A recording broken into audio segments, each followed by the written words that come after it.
విధి ఆడిన ఆటలో దూరమైన ఈ అక్క చెల్లెళ్లను కాలం మళ్ళీ ఎప్పుడు కలుపుతుంది?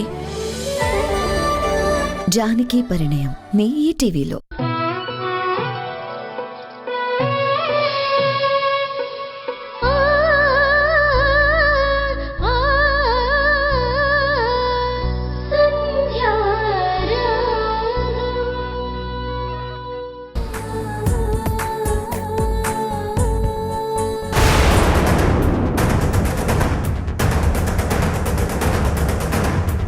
మళ్ళీ దేనికొచ్చావు? అత్తయ్య, రాజేష్కి పెళ్లి ఫిక్స్ అయింది. ఆ పెళ్లి ఆపాలంటే ఒక్క సంధ్య వల్లే అవుతుంది. ఏంటమ్మా, నువ్వు నీ కూతురు బానే ఉన్నారు కదా? సంధ్య పురిట్లోనే బిడ్డను పోగొట్టుకుంది. అదృష్టం కొద్దీ ఆ దేవుడి దయ వల్ల మళ్ళీ తను ప్రెగ్నెంట్ అయింది. పుట్టబోయే బిడ్డని కూడా పుట్టనివ్వకుండా చేస్తావా? నీ ఇంట్లోనేమో ఆనందం ఉండాలి, మా ఇంట్లోనేమో కష్టాలుండాలా? ఏం చేయనత్తయ్య? నువ్విలా పదే పదే వచ్చి నీ కష్టాలను తీసుకొచ్చి మా మీద రుద్దుతూ సంధ్య కడుపులో ఉన్న బిడ్డను కూడా దూరం చేస్తావా? నేనెందుకు దూరం చేస్తానత్తయ్య? ఏం మాట్లాడుతున్నారు మీరు? నేను మాట్లాడడం కాదు. శ్రీజ, అసలు డాక్టర్ ఏం చెప్పారో ఈవిడికి చెప్పు. వదిన, సంధ్య వదినకి పొద్దున బాలేకపోతే డాక్టర్ వచ్చి చెకప్ చేసి వెళ్లారు. ఎక్కువ స్ట్రెస్ తీసుకున్నా, ఎక్కువ వర్క్ చేసినా మిస్క్యారీ అయ్యే ప్రమాదం ఉంది. గర్భసంచి కోల్పోవాల్సి వస్తుందని కూడా చెప్పారు. అందుకే ఇంట్లో ఏ పనులు చేయించడం లేదు. మెంటల్గా కూడా ఎలాంటి బర్డెన్ ఉండకూడదని డాక్టర్ క్లియర్గా చెప్పారు వదిన. డెలివరీ అయ్యే వరకు తను ప్రశాంతంగా ఉండాలని చెప్పారు. అవునా? నేను ఇప్పుడే వెళ్ళి సంధ్యతో ఆగు. మళ్ళీ నువ్వు తనతో మాట్లాడి నీ కష్టాలు గొడవలు అన్నీ చెప్పి ప్రశాంతంగా ఉన్నదాన్ని కదిలిస్తావా? అసలు నువ్వు కలిస్తేనే సమస్య. ఇప్పుడు నువ్వు వెళ్ళి పెళ్లి గిల్లి అని నీ బాధలన్నీ చెప్తే నీకోసం ఆలోచించినా నిన్నేదో ఉద్ధరించాలని మీ అత్తయ్యకి ఎదురెళ్ళినా మాకు పుట్టబోయే బిడ్డ దూరం అవుతుంది. నీకు చేతులెత్తి వేడుకుంటున్నాను తల్లి, దయచేసి పుట్టబోయే బిడ్డని మాకు దూరం చేయొద్దు. నువ్వెక్కడి నుంచి వెళ్ళు. నీ సమస్యలు నువ్వే పరిష్కరించుకో, నీ కాపురాన్ని నువ్వే నిలబెట్టుకో. సంధ్య తన కడుపులో ఉన్న బిడ్డనే నిలబెట్టుకోలేంది నీ కాపురం ఎలా నిలబెడుతుంది? ఇది నీ మీద కోపంతోనో ఈర్ష్యతోనో చెప్తున్న మాట కాదు, తన ఆరోగ్యం బాగోలేక చెప్తున్న మాట. నిజంగా నువ్వు నీ స్నేహితురాలి మంచి కోరుకునేదానివైతే సంధ్య ఇంకో బిడ్డనెత్తుకుని అమ్మ అని పిలిపించుకోవాలని కోరుకునేదానివే అయితే ముందెక్కడి నుంచి వెళ్ళిపో. నీ కష్టాలేవి నా కోడలికి తెలియనివ్వకు. పుట్టబోయే బిడ్డని నీ చేతులారా నువ్వు చంపేయకు. చచ్చా, ఏంటత్తయ్య అలా అంటారు?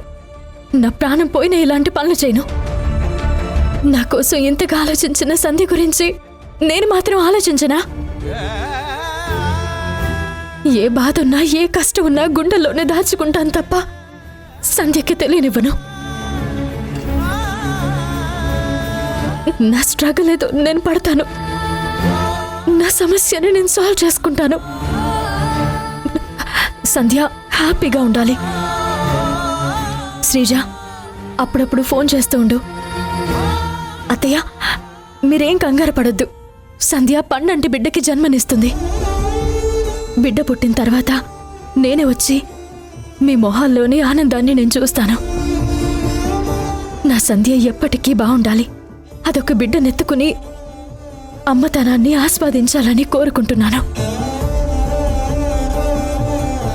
నా వల్ల ఎప్పుడూ బిడ్డకి సమస్య రాదు, రానివ్వను. నన్ను క్షమించండి అత్తయ్య.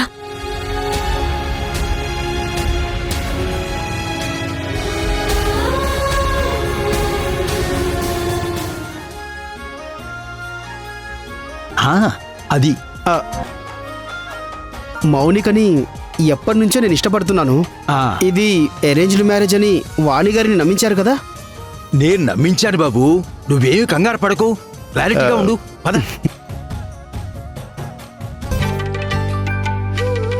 నమస్కారం అండి. నమస్కారం అమ్మా. నమస్కారం ఆంటీ.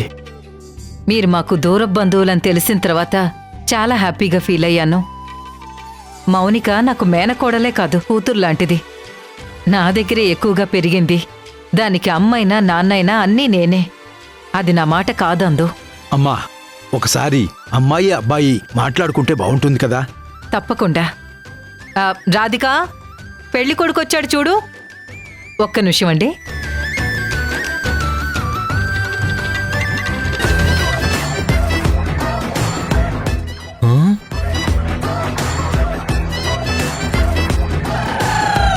పెళ్లి కొడుకు ఇతనేనా? అత్తయ్యకి కాంబినేషన్. ఓ, డెడ్లీ కాంబినేషన్. ఇది చాలదన్నట్టు పెళ్లి కొడుకు వచ్చాడంట. పెళ్లి కొడుకు ఇక్కడ ఫోటో చూపించారో లేదో వెంటనే పెళ్లి కొడుకుని పిలిపించేశారు. ఎంతైనా ముందే లవ్ కదా. ఇంకా డేటింగ్లు ఎన్నున్నాయో ఏమో. మీ పిన్ని పైకి ఫ్యామిలీ టైప్లా కనబడుతుంది కానీ లోపల చాలా పబ్ టైప్లా ఉంటుంది. ఇప్పుడు ఈ వయసులో ప్రేమాయణం అవసరమా? నేనేం చెయ్యను సన్నీ. అప్పటికి మా పిన్నితో నేను చెప్తూనే ఉన్నాను. మౌనిక, పెళ్లి కొడుకొచ్చాడు. నా వల్ల కాదు మమ్మీ, నేను వెళ్ళి మాట్లాడలేను. వా, అది కాదే. మీ అత్తని నమ్మించడం కోసమైనా ఒక్కసారి అలా వచ్చి కనిపించు. మెరుపు తీగలాగా అలా వెళ్ళి ఇలా వచ్చేసాయి. ఆహా మమ్మీ, నేను అసలు ఏ తీగలాగా వెళ్ళను. నువ్వేం చెప్పుకుంటావో, ఎలా మేనేజ్ చేసుకుంటావో చేసుకో. వెళ్ళు మమ్మీ, ప్లీజ్ వెళ్ళు. సర్లే, నేనే వెళ్ళి మాట్లాడతాను.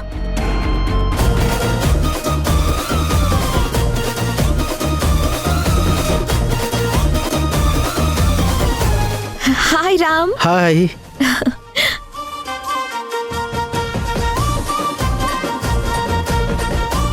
చూసావా, పెళ్లి కొడుకు వచ్చాడు అనగానే అలా దగ్గరికొచ్చి హాయ్ రామంటూ వగలిపోతూ కొత్తగా పరిచయం చేసుకుంటుంది. వాడి వయసు ఎక్కడా, దీని వయసు ఎక్కడా? కొంచెమైనా బుద్ధి ఉండాలి కదా. దీనికి బుద్ధి లేకపోయినా వాడికైనా బుద్ధి ఉండాలి కదా. ఎలా నచ్చింది? ప్రేమంటే గుడ్డిది అనుకున్నానే గాని ఎడ్డిదని నాకు ఇప్పుడే అర్థమవుతుంది. అమ్మాయి ఏది? చిన్న పని మీద బయటకెళ్ళింది. నీతో అన్ని విషయాలు మాట్లాడదామని పిలిపించాను. మనం కొంచెం అలా బయటకెళ్ళి మాట్లాడుకుందామా? యా, షూర్, పదండి.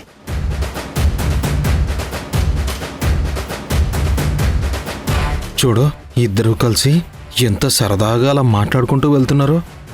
కాబోయే భార్యాభర్తలు కదా.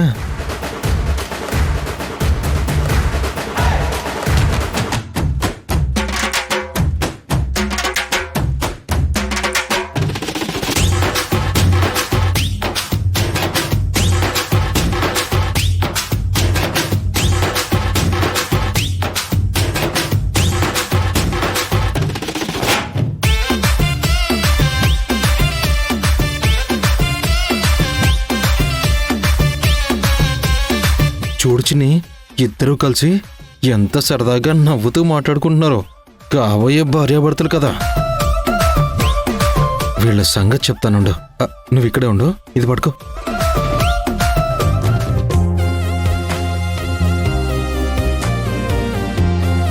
నాకు ఒక్కగానే ఒక కూతురు. నా కూతురు ఫూలిష్ గా బిహేవ్ చేస్తూ ఉంటుంది. ఒక్కోసారి కోపం వస్తే వస్తువుల్ని విసిరేస్తూ ఉంటుంది. ఎవ్వరితోనూ మాట్లాడదు.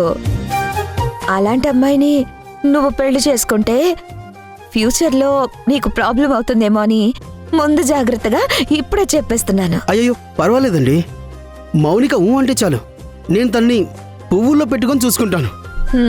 తను నన్ను తిట్టినా పడతాను, కొట్టినా భరిస్తాను. తను హ్యాపీగా ఉంటే చాలు.